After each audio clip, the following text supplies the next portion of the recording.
Hello बच्चों, hi बच्चों, welcome back to the channel and this is your part 2 which we had started earlier named as YouTube free series for all the children of the chapter number 6 of your section number 1 that is named as Into the Wild। तो बच्चों last के video में ना हमने introduction complete कर लिया था। हमने उनका जो भी राइटर्स हैं, जो भी पार्ट 1 पार्ट 2 में जो भी हमें पढ़ने को मिलेगा वो सारी चीजें हमने कंप्लीट कर ली थी। अब जिन बच्चों ने पार्ट 1 नहीं देखा है उसकी लिंक आपको डिस्क्रिप्शन में प्रोवाइड कर दी गई है, तो फटाफट पार्ट 1 देख के आओ और फिर हमें पार्ट 2 में ज्वाइन करो। So this is your part 2 okay, जहां पे हम चैप्टर का स्टार्ट करेंगे, मेन कंटेंट स्टार्ट करेंगे और पूरी स्टोरी को समझने की कोशिश करेंगे। So let's start with your chapter into the wild part 1 titled as Lost in the Jungle। अब देखो, the 8.5 hour long day inside the hide was as fruitful as the jamba tree standing tall on the edge of the Umber Zara। तो ये जैसा कि हमने last video में देखा था पार्ट 1 किसके बारे में, किरण पुरांडरे के बारे में, जो कि एक वाइल्ड लाइफ फोटोग्राफर है।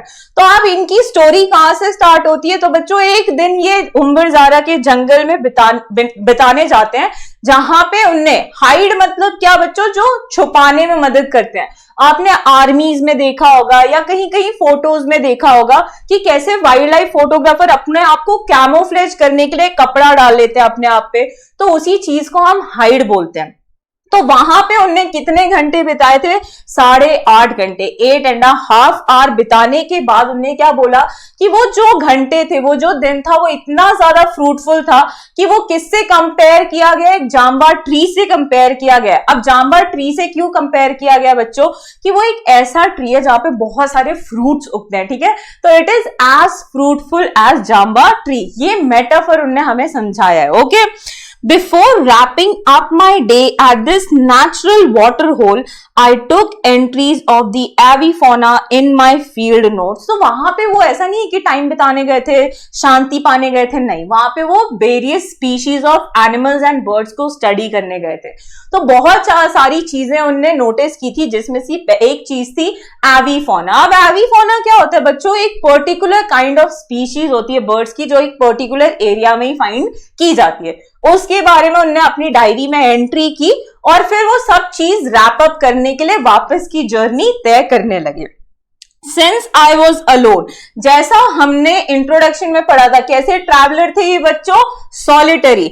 I rushed to Pitezari village where I was stationed, मतलब जहां पे भी ये पोस्टेड थे, जहां पे भी इनको रुकने के लिए अलॉट किया गया था, तो वो वहां की जर्नी अब वापस जाने वाले थे।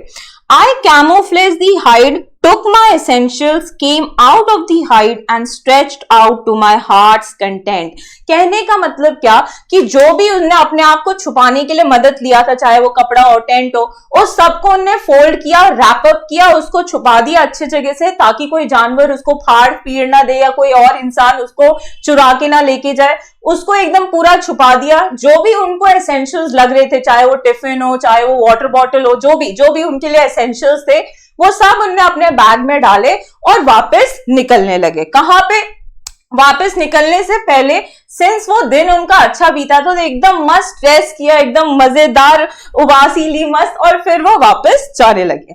आई lifted my camera bag and took the familiar trail to Pitezari.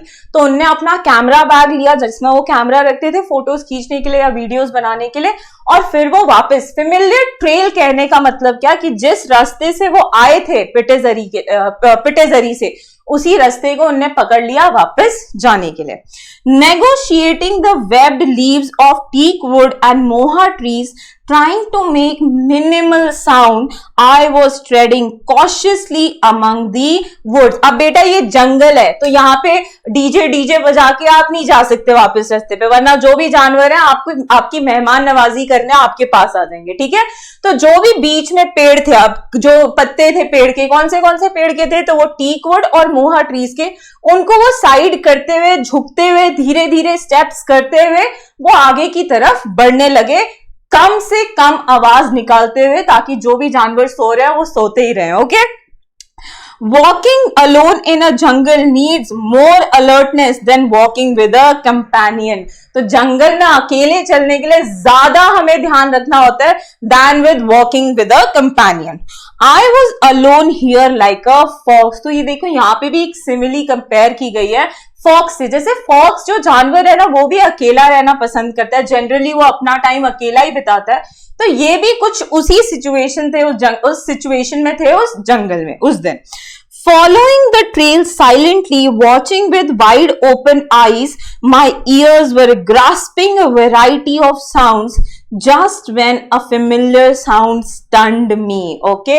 तो एकदम खुली आंखों से, कान खोल के ध्यान से सुनते हुए जब आप वो आगे आगे बढ़ रहे थे किरण पुरांडरे, जितनी आवाज उनको ग्रास्प हो रही थी उसको ग्रास्प करने की, ग्रास्प मतलब जो भी सुनाई दे रहा था उनको, जो भी वो सुन पा रहे थे, तो सडनली वहां पे एक साउंड आता है बच्चों, सडनली एक वहां पे साउंड आता है और वो साउंड है क्या? Quack quack quack quack. अब बेटा मैं जानवर तो होने की लिटरल आवाज निकालूंगी, आप बस समझ जाओ जो भी वर्ड्स है. Okay, so it was langur alarm call. अब बच्चों अलार्म कॉल से ही समझ जाना चाहिए कि ये जो आवाजें निकाली जाती है या तो किसी डरावने सिचुएशन में, मतलब आसपास कोई जानवर हो तब निकाली जाती है, या तो अपने गैंग वालों को कुछ मीटिंग के लिए बुलाना है या पास बुलाना है या कहीं कोई भी डायरेक्शंस या कोई भी एक उनको वार्न करने के लिए अलार्म वॉइस निकाली जाती थी. And since he is a wild life photographer तो इनको तो पता है कि कैसी आवाज कब निकाली जाती है. ओके चलो, तो अब ये क्या था? It was langur alarm call. The leader of the gang of langurs was sitting on the tall tree making alarm calls out of fear for life. तो बच्चों ये जो आवाज निकाली जा रही थी पहली तो अलार्म क्लॉक थी, और जो भी उनका लीडर था वो एकदम पेड़ के ऊंचे वाले पार्ट पे बैठा हुआ था और अपनी जान बचाने के लिए, मतलब अपने स्पीशीज, अपने जो भी ग्रुप वाले उनकी जान बचाने के लिए वो आवाज निकाली जा रही थी. आउट ऑफ फियर मतलब डर के मारे. Rest of the Langur brigade continued raising the alarm clocks. अब लीडर ने आवाज निकाली तो जिनको भी सुनाई दी अब वो आवाज निकालेंगे ताकि पहली बार में जिनको ना सुनाई दी हो वो दूसरी बार में सुन ले और वो अलर्ट हो जाए, वार्न्ड हो जाए. The network of alarm calls was expanding its range as the petrified langur speeded to the trees near and far and secured their places on treetops. So एक ने निकाली, एक के सुन के चार ने निकाली, चार को सुन के 10 ने निकाली, और धीरे धीरे ऐसी आवाजें बढ़ती जा रही थी. और जो भी आसपास के एरिया में लंगूर थे वो एकदम ब्रिगेड की तरह ऊपर ऊपर फटाक से अपनी पोजीशन सिक्योर कर रहे थे. All this upheaval was created by only one animal's presence, a leopard. अब ये अलार्म क्लॉक निकाला क्यों जा रहा था? क्योंकि उसी एरिया में आसपास कहीं ना कहीं लेपर्ड था, मतलब क्या? एक शिकारी था. ओके, तो उससे डर के वो सारे लंगूर्स आवाजें निकाल रहे थे. Many animals make alarm calls when they see a predator, that is tiger or leopard nearby. तो बहुत सारे जानवर होते हैं, इनफैक्ट बर्ड्स भी जब अपने प्रेडेटर को आसपास देख लेती है ना तो अपने गैंग वालों को अलर्ट करने के लिए वो भी आवाजें निकालते हैं ताकि उनके गैंग वाले सारे सिक्योर हो जाए. अब देखो, the langur is most reliable when it comes to finding clues about the presence of the apex predators in the jungle. तो जो सबसे अच्छा तरीका है ना फाइंड करने का कि जो भी जंगल के एपेक्स प्रेडेटर्स मतलब क्या होते हैं बच्चों? जो फूड चेन में सबसे ऊपर की तरफ रहते हैं ना, मतलब एकदम स्ट्रांग वाले, एकदम शिकारी, जिनमें एकदम कैरेक्टरिस्टिक्स होते हैं वो शिकारी वाले, तो वो एपेक्स प्रेडेटर्स बोले जाते हैं उनको. तो उनको फाइंड करने के लिए ना langurs are the most reliable. क्यों? क्योंकि उनकी आवाज निकालने की वजह से, या उन किस डायरेक्शन में निकाल रहे हैं या वो किस डायरेक्शन में मूव कर रहे हैं, उससे हमें पता चल जाता है कि वो टाइगर या लेपर्ड या लायन वो है कहां पे. The mighty is elusive leopard of Umbarzara was out of its lair. तो mighty elusive मतलब which is difficult to find, जो आसानी से नहीं मिलता है. तो वो जो leopard था शिकार करने के लिए अपने den से बाहर निकला हुआ था. ठीक है, कोई ना कोई उसको मतलब खाने के लिए वो उसको ढूंढ रहा था. He was on the prowl मतलब क्या? शिकारी करने के लिए निकला था, मतलब शिकार करने को निकला हुआ था.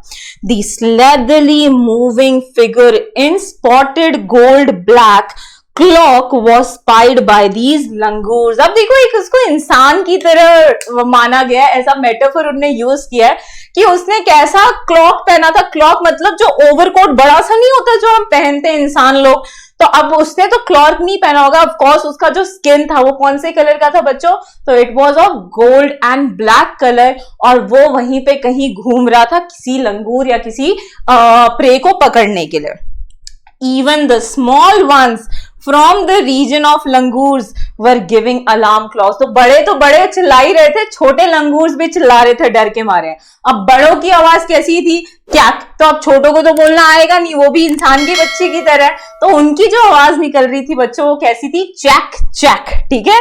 तो ये देख के वो बहुत ही ज्यादा डर गए कि वो जंगल में अकेले, सारे जानवर सारे लंगूर डर के मारे पेड़ पे चढ़ गए। अब हमारे राइटर तो लंगूर है नहीं कि फटाक से वो भी पेड़ पे चढ़ जाए, ठीक है।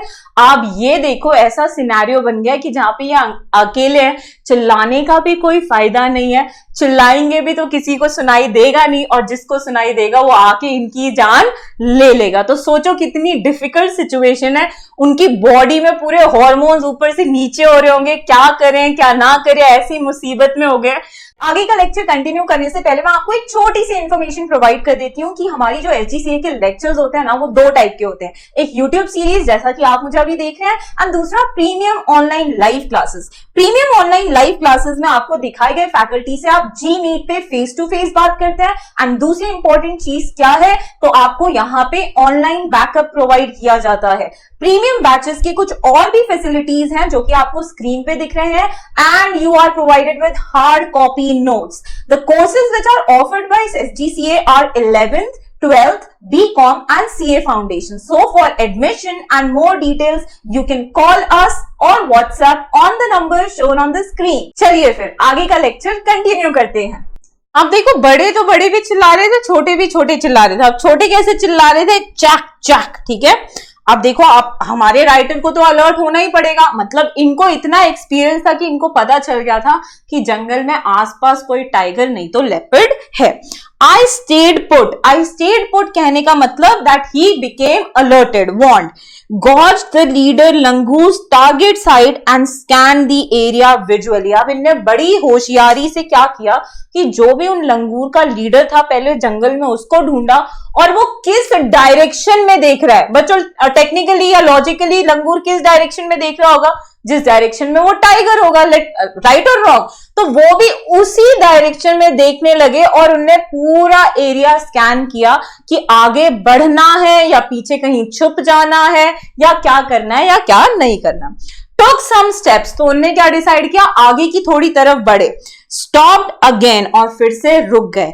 a fresh scat was lying before me on the trail, तो जब वो जिस रास्ते पे मूव कर रहे थे तो उनको स्कैट देखने को मिला। अब स्कैट क्या होता है बच्चों, तो लिटरल वे में बोलूं तो गोबर, किसी भी जानवर का जो गोबर होता है वो फ्रेश स्कैट वहां पे पड़ा हुआ था। The bluish purple flies were hovering over it, तो आपने देखा होगा जो भी डंक रहता है, ठीक है, उस पे वो छोटे छोटे फ्लाइज रहते हैं, बड़े बड़े फ्लाइज रहते हैं, तो वो उसी के ऊपर उड़ रहे थे, मरमरा रहे थे। I was sure that the leopard was somewhere near, तो ये देख के तो उनको पता चल गया था कि लेपर्ड कहीं आस पास ही है। जस्ट इमेजिन, अकेले जंगल में वो अकेले थे, और कहीं लेपर्ड भी देखो उसी दिन शिकार पे निकला था।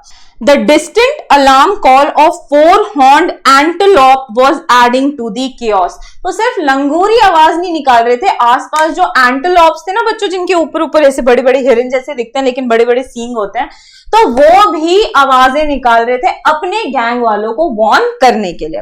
I barely walked around 15 meters and stopped, तो सिर्फ 15 मीटर चले और फिर रुक गए।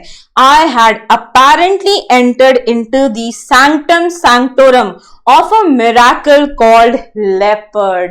अब देखो बच्चों हुआ क्या था, ये समझाने से पहले मैं आपको समझा देती हूँ कि सैंक्टम सैंक्टोरम क्या होता है। तो किसी भी मंदिर या किसी भी होली प्लेस पे आप जाओगे ना, तो एक जगह ऐसी रहती है जहां पे एंट्री करना किसी को भी अलाउड नहीं होता। क्यों? क्योंकि जो भी वो डीटी होती है या माइटी होता है वो वहीं पे या तो दफनाया होता है या कुछ तो भी बहुत ही ज्यादा वो मायने रखता है। इसलिए किसी को भी उस जगह पे जाने के लिए अलाउ नहीं करते हैं। That is known as sanctum सैंक्टोरम।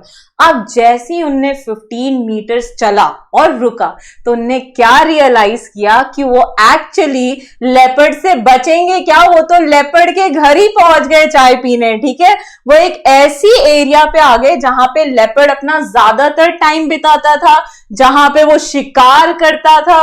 तो ये देख के तो उनकी और हालत खराब हो गई। But the big cat was not visible, although वो उसके घर के आसपास ही थे, लेकिन वो उनको कहीं दिखाई नहीं दे रहा था या आसपास उसकी कुछ आवाज नहीं आ रही थी घुर्राने की या कुछ करने की। It is an elusive animal, ऐसा एनिमल है जो आसानी से दिखाई नहीं देता। The surroundings were reminding me that I was all alone time and again. तो बार बार जब वो आसपास देखते थे तो उनको यही रियलाइज होता था कि वो इस जंगल में अकेले ही हैं। Okay, as I moved forward on the trail to Pitezari, the fading alarm calls were still heard in the background. तो कैसे तो भी करके उनने वापस का रास्ता पकड़ा और धीरे धीरे धीरे धीरे बिना कोई आवाज निकाले वो आगे मूव करने लगे। और जितना आगे आगे जाते थे तो जो भी अलार्म क्लॉक था वो उसका जो आवाज था वो धीरे धीरे कम होता जा रहा था। टेक्निकली कहने का मतलब क्या कि वो लेपर्ड से और दूर होते जा रहे थे। I could tell instinctively that the leopard had moved away. तो उनको ये बात गट फीलिंग आ गई थी कि अब वो लेपर्ड दूर जा चुका है, इसलिए उनको अलार्म क्लॉक्स भी सुनाई नहीं दे रहे। सो दिस वॉज द थोड़ा सा introduction of your chapter into the wild part 1 lost in the jungle. बच्चों आगे की स्टोरी हम कवर करेंगे हमारे पार्ट 3 में। सो फॉर नाउ ओके टाटा bye bye and watch the part 3 of this YouTube series. Bye बच्चों. If you really like the video, do hit the like button, subscribe for latest notification और अपने ज्यादा से ज्यादा friends को share करिए और जो भी पार्ट आपको सबसे अच्छा लगा हो हमें कमेंट में बताइए। You can follow us on various social media platforms. So see you in the next lecture. Bye bye.